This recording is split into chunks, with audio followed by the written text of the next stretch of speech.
Jésus. On dit Jésus, non? Qu'est-ce que tu dis? Bon, quand on va finir ça, je vais te montrer même que Jésus et Jésus-Christ là. Ou bien Jésus et puis le Christ là, il n'y a pas de différence. La Bible dit c'est Jésus là qui est le Christ. Amen. C'est Christ là qui est Jésus. Amen. Il faut trouver quel échappatoire. Yes. Prenons d'abord un verset où il est né. D'abord, on va voir ce qui s'est passé. Vas-y.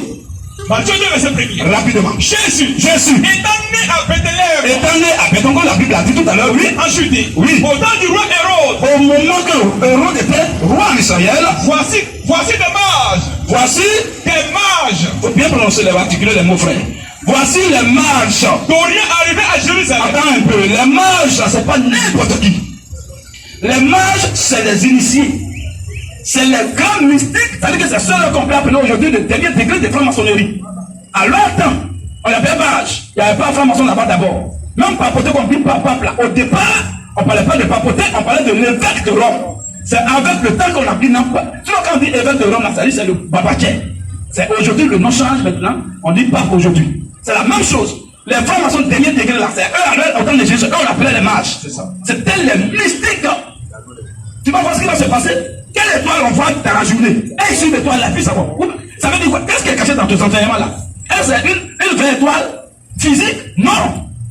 Tout est spirituel. Et ils sont venus, David, ils sont venus d'après un consensus spirituel. Ils ne sont pas venus de même comme ça. Continue un peu, frère. Jésus est né à Bethléem. Tu ne veux pas. Même les démons vont adorer Jésus. Amen. Même les démons. Toute la création plutôt va adorer le Seigneur. Amen. Tu ne veux pas, tu vas glorifier son nom avant qu'il ne meure. Amen. Les démons reconnaissent Jésus. Voilà les mages, les francs-maçons.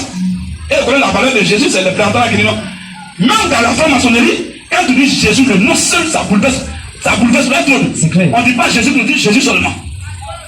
Menteur comme ça. Frère, vas-y. Jésus. Oui. Étant né à Bethléem en Judée. Oui. Au temps du roi Hérode. Oui. Voici des mages d'Orient. Voici les mages de l'Est. Oui. Arrivés à Jérusalem. Attends un peu.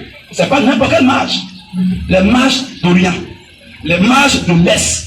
Ça veut dire, pourquoi on précise qu'ils sont de l'Est? Ça veut dire quelque chose, hein? Bon, laisse ça d'abord, pour ne pas être trop long, continue sur le marché. Arrivés à Jérusalem. Ils sont arrivés à Jérusalem. Et dit, deux points. Oui. Où est le roi des Juifs? Bon, qui est le roi des Juifs?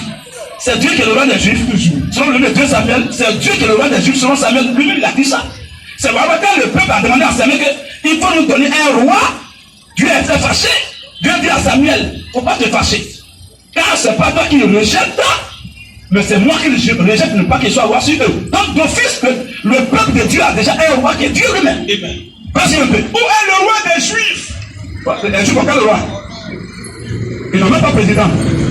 Ils ont seulement premier ministre. C'est le seul pays où il n'y a pas président, ils ont ministre seulement. C'est le premier ministre là qui est comme leur président. Et le trône, le fauteuil du président est vacant. Personne n'a s'asseoir dessus. Quand ils disent qu'ils attendent leur messie, c'est lui qui va prendre la place. Après, c'est lui qui est leur roi. Tu comprends un peu? C'est ça qu'il s'agit. Donc, quand il dit le roi des Juifs, c'est Dieu lui-même. Continue, frère. Où est le roi des Juifs qui vient de naître? Qui vient de naître. Ah, bon. Vas-y un peu. Ah, oui. Nous avons vu son étoile en Orient. Nous avons vu son étoile à l'est. Et ça peut être un thème d'enseignement au moins de plus de 2 heures. Nous avons vu son étoile à l'est. Vas-y un peu. Nous sommes venus pour l'adorer. Donc on voit l'étoile, on vient adorer. Qu'est-ce qui les a poussés à venir de chercher jusqu'à dans notre pays en faisant plusieurs jours de marche pour venir l'adorer? Il a mort, il a reçu avant de l'adorer. Continue un peu. Au verset 10. Oui. Quand il a aperçu l'étoile, Quand ils ont aperçu l'étoile, il fut saisi d'une très grande joie. ils ont été saisis d'une grande joie. Ils entraient dans la maison. Parce que l'étoile est venue et l'étoile s'est positionnée en haut de la maison dans laquelle l'enfant est. Tout ça, c'est les symboles. Hein? Vas-y un peu. Ils entraient dans la maison. Parce que Jésus est l'étoile brillante du matin. Attention, il n'est pas un as brillant. L'as brillant, c'est le diable. Mais lui, il est l'étoile brillante du matin. Attention, est-ce qu'une étoile brille tôt le matin? Question. Pourquoi? Question. Et quelle étoile qui les a dirigés jusqu'au lieu là où le babaquet est? Question. Continue un peu, frère. Ils entraient dans la maison. Ils sont entrés dans la maison. Puis le petit enfant avec Marie. Puis le petit enfant avec Marie. Sa mère. Se prosternait. Et bien, ils se sont prosternés. Et l'adoraient. Ils se sont prosternés. Et l'adoraient. Et ils l'ont adoré. Frère, il est mort là, il est ressuscité. Ça passe sa résurrection? Oui. Bon, le Père, c'est lui, c'est pas lui qui a dit venez m'adorer. Ils ont vu quelque chose les a conduits là-bas. Et ils ont pris leur cadeau. Tu vois, parce qu'ils vont lui offrir. Et ça, je vais décoter chaque chaque cadeau que nous lui ont offert, le symbole, le prototype de chaque cadeau. D'abord, ils se sont prosternés et ils l'ont adoré. Il n'est pas Dieu encore. Hein. C'est après baptême qu'il est devenu Dieu. Hein? C'est dans l'ordre du baptême qu'il est devenu Dieu. Donc, l'adoration du baptême, c'est pas vraie adoration. Vous voyez, c'est n'importe qui. D'abord, les cadeaux même qu'ils vont lui offrir, même sont symboliques. Frère, vas-y un peu. Ils ouvrirent ensuite leur trésor. Quand ils se sont prosternés et qu'ils l'ont adoré, ils ont maintenant ouvert leur trésor, leur sac. Et lui offrit en présent de l'or. Ils vont lui offrir maintenant 3 cadeaux symboliques. 1. De l'or. Lui offert de l'or. Ça veut dire quoi? Continue. De l'essence. De l'encens. De l'encens, oui. Et Oui. de la myrrhe. De la myrrhe. Ça veut dire quoi? Tout a été déjà fait. Voilà. Alléluia. Reprends maintenant, je vais expliquer ça, chaque symbole maintenant. Vas-y. Ils ouvrirent ensuite leur trésor. Il ne pas dit on va lui donner de l'or, quand il va mourir, il va le susciter. C'est parce qu'il nous dit, il est bébé, il lui a offert. Ils ouvrirent ensuite leur trésor. Oui. Et Oui. lui offrit en présent de l'or. Premier cadeau qu'ils lui ont donné, c'est de l'or. L'or met quoi en exergue? L'or, c'est la divinité. Tu comprends un peu? C'est à cause dans l'âge de l'Alliance, dans l'Ancien Testament. Tout là, c'est les enseignements. Hein? Dans l'âge de l'Alliance, dans l'Ancien Testament, que les 4 sacrificateurs portaient là, sur leur tête, il y a 2 devant, 2 derrière.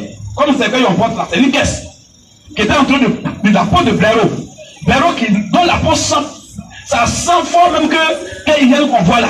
Comme que Gabriel là. Ça sent que la peau de bouc. Et quand il passe là, autant peut rester là pendant au moins 1 semaine. C'est ça. C'est ça, là, on prend et on couvre la caisse en question. Qu'on appelle la table de l'Alliance. Maintenant, dedans là, c'est l'or pur qui est à l'intérieur de la caisse en question. Maintenant, il y a 4 sacrificateurs qui portent ça sur leur tête. Et puis ils s'en vont. Il faut avoir maintenant la révélation pour ne pas que tu sois chassé par l'auteur qui était à la surface de la table de l'Alliance.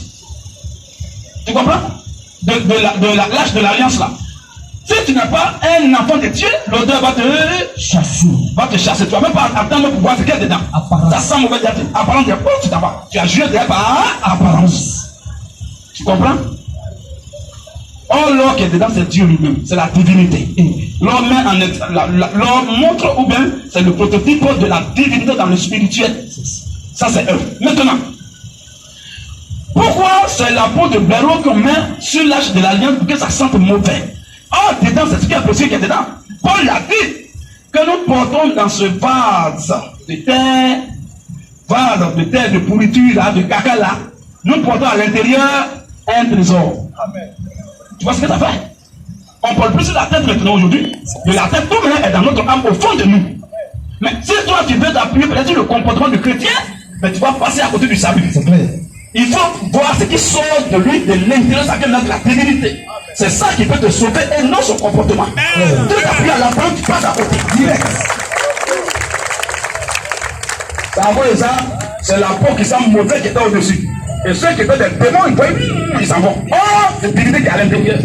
Il faut t'asseoir. S'il sent, c'est pas grave. Il ne faut pas le juger par son apparence. Et écoute-le d'abord. L'homme doit être évalué par ce qui sort de lui. Jésus a dit, c'est ce qui sort là qui suit l'homme. Ce qui entre ne suit pas. Mais tu ne l'as même pas écouté, tu le juges déjà. C'est ça. Tu passes à côté du salut. Tu comprends un peu? Aujourd'hui, nous ne portons pas. Les adorateurs que nous sommes aujourd'hui ne portons plus l'âge de l'alliance qui est Dieu lui-même sur la tête. Mais nous le portons maintenant en nous. Votre corps est le temple du tout ça, c'est des enseignements, frères. Donc, l'or qu'ils ont fait là, ça montre qu'ils ont reconnu qu'il est vraiment Dieu. C'est ça. Vas-y un peu. Virgule. De l'encens. De l'encens. Pourquoi ils ont fait l'encens? L'encens, c'est le prototype de la prière. On dit notre prière montre comme un parfum de bonne odeur. Tu comprends un peu? Parce que les catholiques prennent et puis ils brûlent une fois, et puis ils disent, ça charge les démons là. Ça charge rien. Tu vois un peu? Alors, ils ont donné l'encens pour dire quoi? Comme ils ont reconnu déjà en premier lieu qu'il est Dieu, alors il reste quoi? Il reste à l'adorer, à le prier. Donc ils l'ont prié en même temps. Ils ont reconnu sa divinité, ils l'ont prié en même temps. Maintenant, à la fin, oui, de la myrrhe. Myrrhe, c'est quoi? Ils ont reconnu qu'il va mourir, il va ressusciter. Quand Jésus est mort, c'est myrrhe, les aromates là, on met sur le cercueil. Donc ils ont reconnu les 3 positions étaient déjà en Jésus. Il est Dieu. Il faut le prier, il faut l'adorer. Amen. Il faut maintenant célébrer que forcément il va mourir après. Il faut maintenant faire tout ça. Donc ils ont reconnu tout ça. Et voilà qui est clair.